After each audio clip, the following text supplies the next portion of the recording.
RS brothers లో ఆషాఢం KG sale మళ్ళీ మొదలైంది. మరెన్నో క్రేజీ ఆఫర్స్ ఖైదీ చేయండి ఆర్ఎస్ బ్రదర్స్.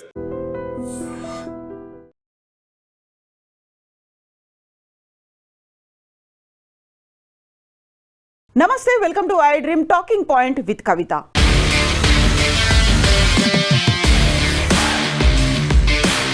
ఇప్పటిదాకా మన సమాజంలో పరువు హత్యలు అనేది తమ పిల్లలు తక్కువ కులం వాళ్ళని పెళ్లి చేసుకున్నారేమో, లేకపోతే తమకు చెప్పకుండా లేచి వెళ్ళిపోయి పెళ్లి చేసుకుని తమ కళ్ళ ముందే తిరుగుతున్నారనో పరువు హత్యలు జరగడం చూసాం.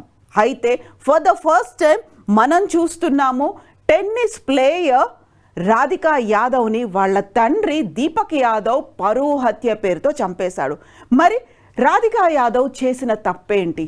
తన కాళ్ళ మీద తాను నిలబడమే, తను సంపాదించుకోవడమే చేసింది తప్పయింది. అందుకే తండ్రి దీపక్ యాదవ్ దాన్ని అవమానంగా భావించారు. తమ కుటుంబ పరువు గంగలో కలిసిపోయింది అని అవమానించబడ్డాడు. అందువల్లే విలేజర్స్ అందరూ కూడా నువ్వు నీ కూతురు సంపాదించిన డబ్బు మీద ఆధారపడుతున్నావా, నీ కూతురే డబ్బు సంపాదిస్తోంది, నువ్వు తిని కూర్చుంటున్నావా అనే ఒక మాటలు ప్రతిరోజు వింటున్నాను. దాన్ని నేను అవమానంగా భావించాను కాబట్టే నా కూతురు రాధికా యాదవ్ని చంపేశాను అంటూ కన్ఫెషన్ స్టేట్మెంట్ ఇచ్చాడు తండ్రి దీపక్ యాదవ్. రాధికా యాదవ్ 25 ఏళ్ల ఈ యువతి అంతర్జాతీయ టెన్నిస్ ప్లేయర్, గుర్గావ్లో ఉంటుంది. డబుల్స్లో టెన్నిస్ ప్లేయర్, ఇంటర్నేషనల్ టెన్నిస్ ఫెడరేషన్లో 113వ ర్యాంక్ ఉన్నటువంటి రాధికా యాదవ్ ఇండిపెండెంట్గా వ్యవహరిస్తోంది. గుర్గావ్లోనే తనకంటూ ఒక టెన్నిస్ అకాడమీని పెట్టుకుంది, పిల్లలకి టెన్నిస్ నేర్పిస్తోంది. గత కొంతకాలం క్రితం తనకి షోల్డర్ ఇంజ్యూరీ అవడంతో ఫిజియోథెరపీ ట్రీట్మెంట్ తీసుకుంటూ కొద్ది కాలం టెన్నిస్కి దూరమైంది. బట్ తనకున్నటువంటి ఒక కళ ఏదైతే ఉందో దాన్ని పిల్లల రూపంలో నెరవేర్చుకోవాలని ఒక టెన్నిస్ అకాడమీని స్టార్ట్ చేసింది. డబ్బు బాగానే వస్తుంది, పేరు కూడా బాగానే ఉంది. బట్ అదే తండ్రి ఒక ఘాతుకం చేసేలా ఒక నిర్ణయాన్ని తీసుకుంది. అదే తనకి ఒక శాపంగా మారింది రాధికా యాదవ్కి. నిన్న జరిగినటువంటి ఈ ఇన్సిడెంట్ అంతర్జాతీయ టెన్నిస్ సమాజాన్ని దిగ్భ్రాంతిపరిచింది. గుర్గావ్ అంతా ఒక షాక్కి గురైంది.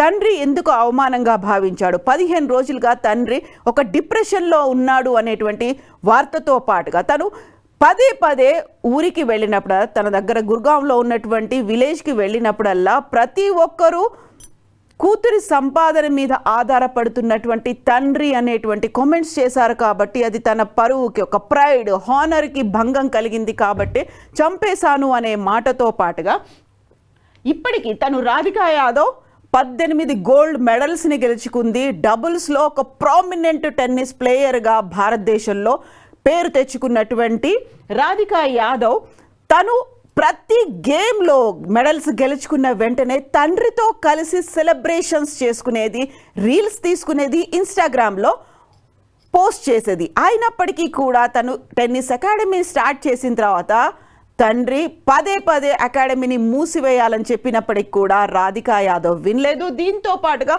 తను వెరీ రీసెంట్గా ఒక కవర్ ఆల్బంలో యాక్ట్ చేసింది, ఒక పాటలో యాక్ట్ చేసింది. దాన్ని యూట్యూబ్లో కూడా పోస్ట్ చేశారు. రీల్స్ చేస్తోంది. తను ఇన్ఫ్లుయెన్షర్గా కూడా మారాలనుకుంది. అదే అవమానకరంగా భావించాడు తండ్రి దీపక్ యాదవ్. దీంతో తనని హత్య చేశాడు. ఇంట్లో గుర్గావ్లో నిన్న ఉదయం జరిగినటువంటి ఈ సంఘటన, తన దగ్గరున్నటువంటి రైఫిల్తో తండ్రి 3 రౌండ్ల కాల్పులు జరపడంతో అక్కడికక్కడే మరణించింది రాధికా యాదవ్. వెంటనే పోలీసులు అక్కడికి చేరుకున్నారు. తండ్రిని కూడా అదుపులోకి తీసుకున్నారు. తండ్రి చెప్పినటువంటి వార్త విని ప్రతి ఒక్కరూ దిగ్భ్రాంతికి లోనవుతున్నారు. పరువు హత్యలు అనేవి ఇలాగా కూడా ఉంటాయా? యాక్చువల్గా కూతుర్నే చంపేసిన తర్వాత ఇంకా ఆ కుటుంబానికి పరువు, ప్రైడ్, హానర్ అనేది ఎక్కడుంది అనేది. నిజంగా ఇలాంటి సంఘటనలు సమాజంలో ఇంకా ఎందుకు జరుగుతున్నాయి? తన కాళ్ళ మీద తాను నిలబడింది, ఉమెన్ ఎంపవర్మెంట్ ఏదో చూపించింది. ఎట్ ద సేమ్ టైం అక్కడున్నటువంటి పిల్లలకి టెన్నిస్లో భవిష్యత్తు క్రీడాకారులుగా తయారు చేయడానికి తన వంతు సహాయం చేస్తోంది. తండ్రి మాట వినకపోవడమే తను చేసిన తప్పు.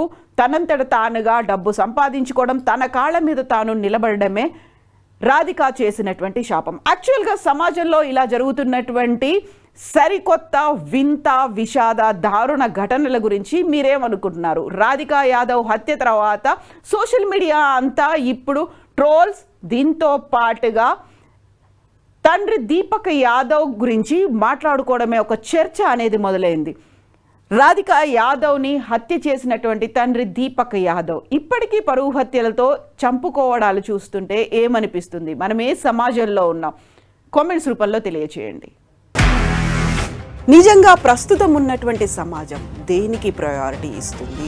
ఆర్థిక సంబంధాల చుట్టూ మాత్రమే తిరుగుతుంది. మళ్ళీ ఎన్నికలంగానే చాలా విరక్తి కలుగుతాం. మంచి అనిపిస్తుంది కదా, లేడీస్ కూడా ఛాలెంజింగ్ జాబ్స్ చేసినప్పుడు చాలా బాగుంటది. ట్రాఫిక్ అసిస్టెంట్స్ గా నియమించిన ట్రాన్స్జెండర్స్ అందరితో సాల్యూట్ చేయించుకుంటున్నారు. ఫుడ్ డెలివరీ ఇవ్వటానికి వెళ్ళినటువంటి డెలివరీ బాయ్ అనిల్ పై కళ్ళ ముందు